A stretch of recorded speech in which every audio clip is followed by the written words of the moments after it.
So yan, isang mapagpalang gabi po sa lahat mga kalingap. Ayan, nandito po tayo ngayon sa Quezon City, sa Camyas. Dahil meron po tayong nadaanan ditong vendor na nakakaagaw pansin dahil sa kanyang masabi nating ganda. Kasi unusual, no? Unusual kasi sa mga ganitong trabaho na may makita kang ganito kaganda ang makikita mo ng mga nagtitinda. Kaya kausapin natin kasi nahihiwagaan ako. Gusto kong malaman kahit papano yung istorya ng kanyang buhay. So kausapin natin mga kalingap.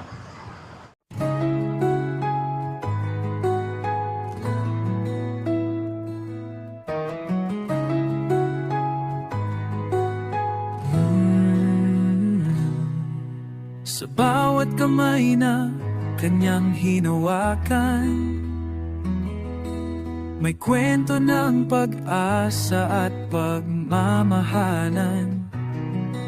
Sa bawat sulok ng pangangailangan, siyang nauna, talay malasakit na wagas. Hindi na kailangang sabihan o tawagin, pag may problema siya agad ang dumating.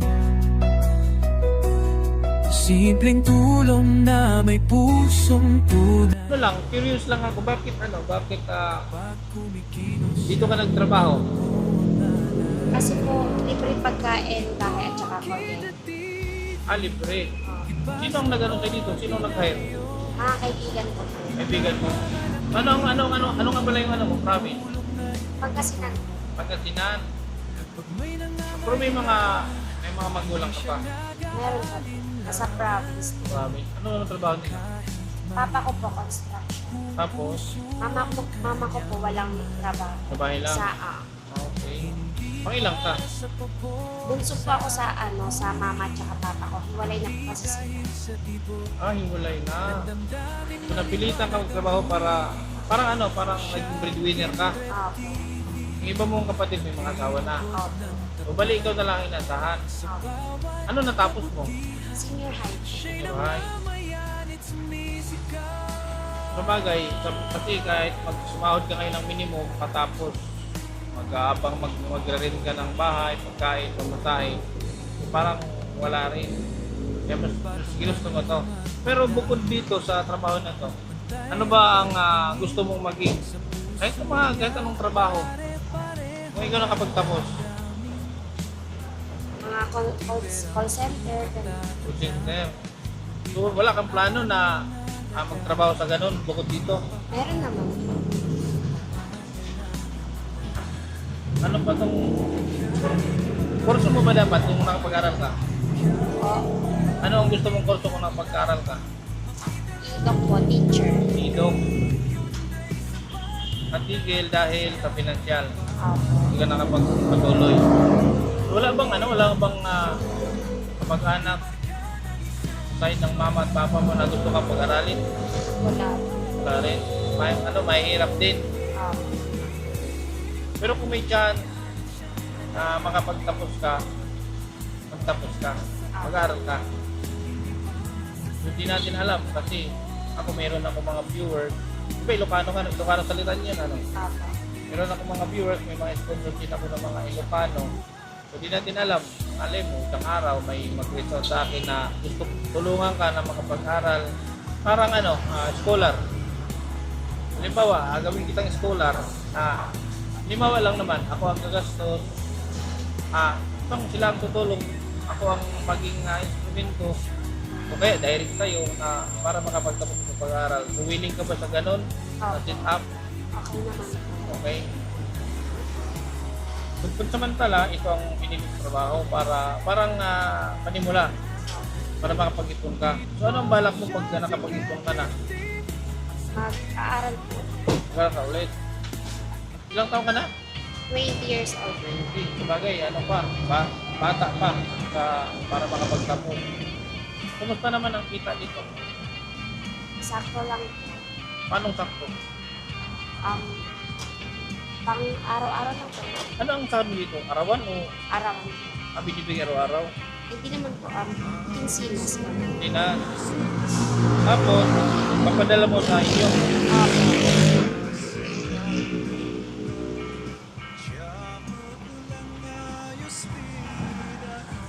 Ilang ano ka na dito? Ilang buwan? 4 months po. Nakaway ka na sa inyo. Opo. Noong December. Anong December? Doon ka nagpasko. Pati New Year. Hindi naman maigpit tong pinasukan mo. Wala bang ibang nag-ano kayo? Wala bang ibang nakapagsabi na mag-apply dito ng trabaho? Marami po. Marami. Kaso lang po problema po tirahan tsaka Yun mga talaga. gastos. Pero yun nga, tulad ng sinabi mo, pag nakapag-ipon ka, maghanap ka ng ibang trabaho. Nabanggit na rin kanina mga kalingap, gusto niya maging flight attendant. Tama ba? Gusto niya maging flight attendant. Kasi, ano height mo? 5 po. 5'5", matangkad siya, tapos matangkad, maganda, morena. Pasok na pasok ka kung mag-apply ka. Pasok na pasok. Hindi ka pa, parating ka pa lang, tanggap ka na.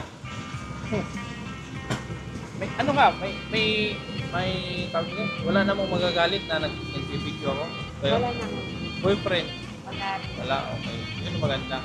Mga magulang mo, baka may magalit pag napanood ko na bakit naka-vlog ka. Hindi naman. Hindi? Sigurado ka? Opo. Eh, yung employer mo, Hindi rin. hindi rin.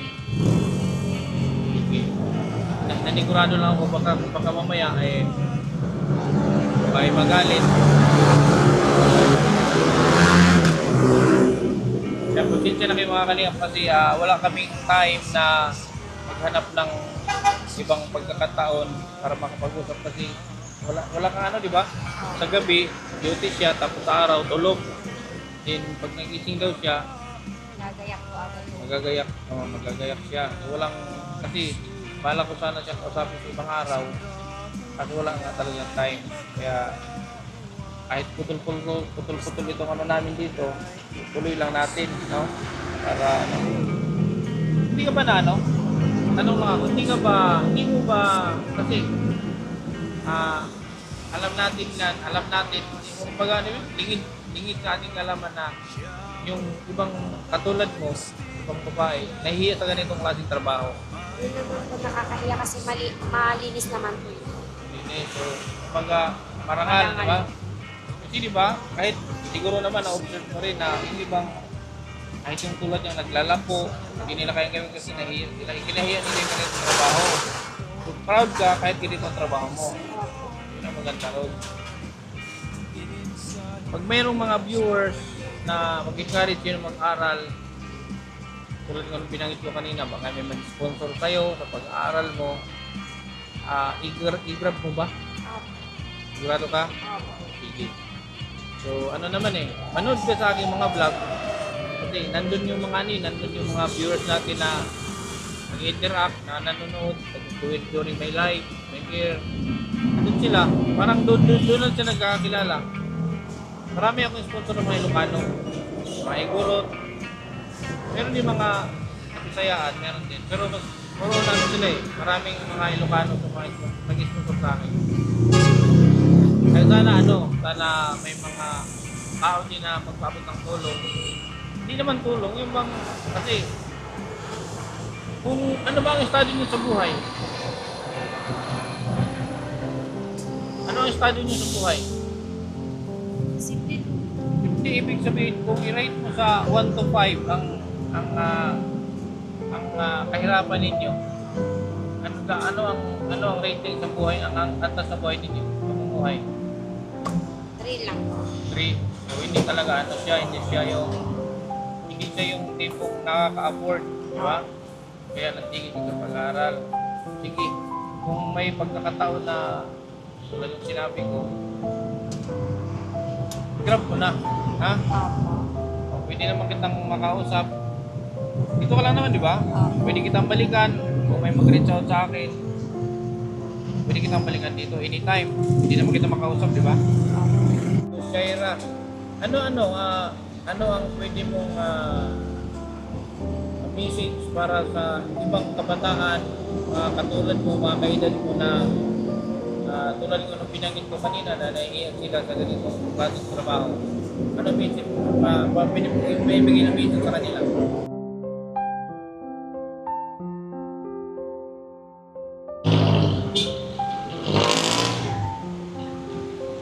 Para po sa mga kabataan na ano.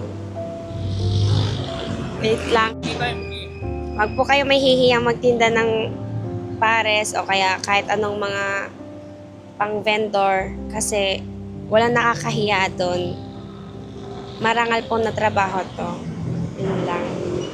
Yun lang po. yun, mga kababayan, mga kalingap. So tulad nung sinabi ni Shaira, hindi nyo dapat ikaya ang ganitong klaseng trabaho, ang ganitong klaseng antas ng pumumuhay kasi ito naman ay marangal. Maliban kung meron kang naapakan, nakaw, yan. Pero ito kasi, sa totoo lang, marangal ang trabaho ito. No?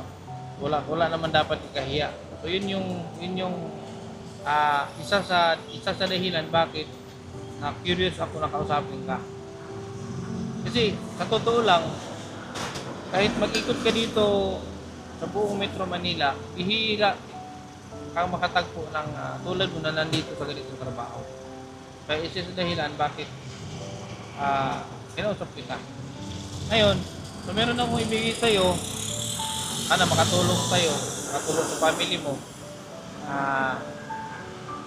Kasi meron tayong mga supporters na mayroon tayong mga generous supporters na nagbibigay ng meron akong naiabot sa inyo. Kaunting halaga lang naman, sana makatulong.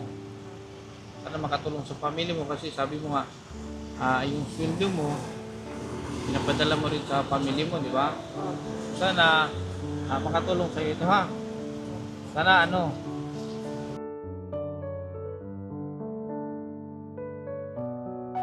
So yan po mga kalingap, pagpasensyahan nyo na putol-putol po yung pakikipag-usap natin sa kanya dahil may mga bumibili, may mga kumakain.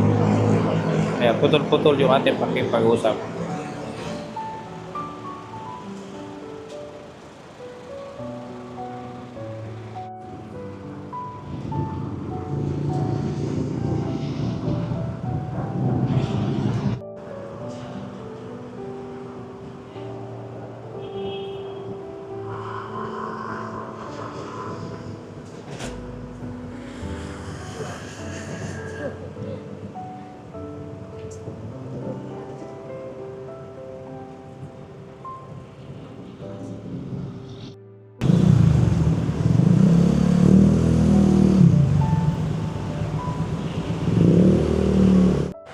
Shy ha, meron akong ibigay sa iyo. Ganun ka hindi ko pa man to na-upload. Pero may nabanggit ko kasi ko kanina sa live ko. So meron nagpaabot sa iyo ng isang anonymous from USA. Nintendo from USA.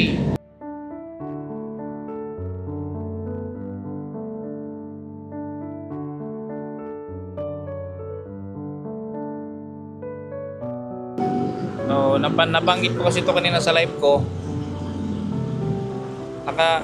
Naka-display yung mukha mo.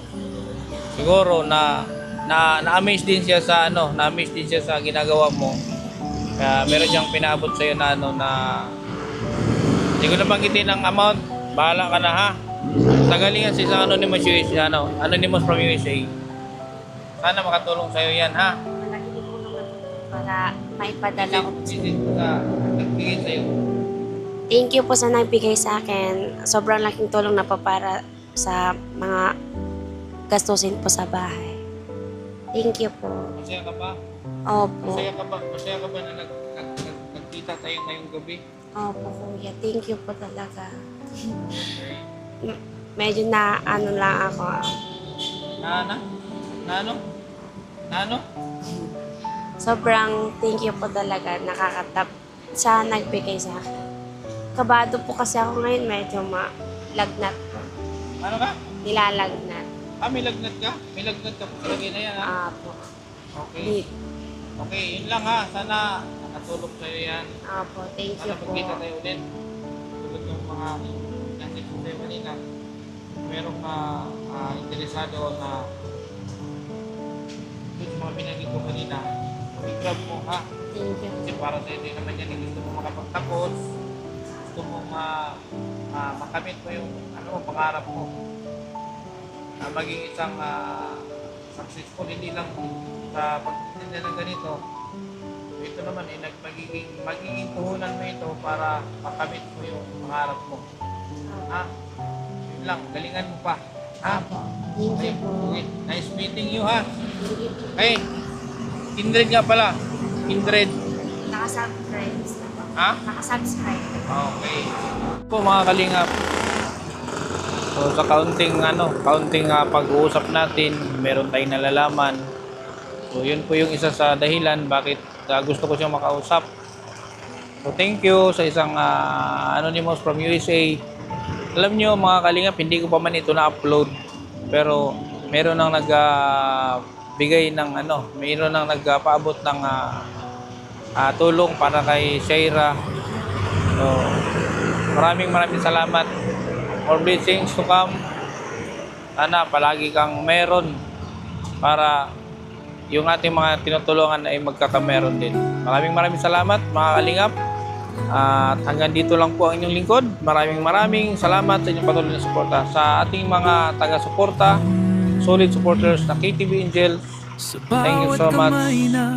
Ating mga kalingap, kay Kuya Bal Santos Matubang, Ate Ed dan Kalingap Rob. Hanggang sa muli mga kwento kalingap. ng pag-asa at pagmamahalan sa bawat sulok ng pangangailangan. Siyang nauna, dalay malasakit na wagas. Hindi na kailangang sabihan o tawagin. Pag may problema siya, agad ang dumating. Simpleng tulong na may pusong tunay. Kapag kumikilos siya, tama mo ang alalay. Ito ang Kindred TV, di basta ordinaryo. Pinagmamalaki ko ang tulong at totoo. Kapag may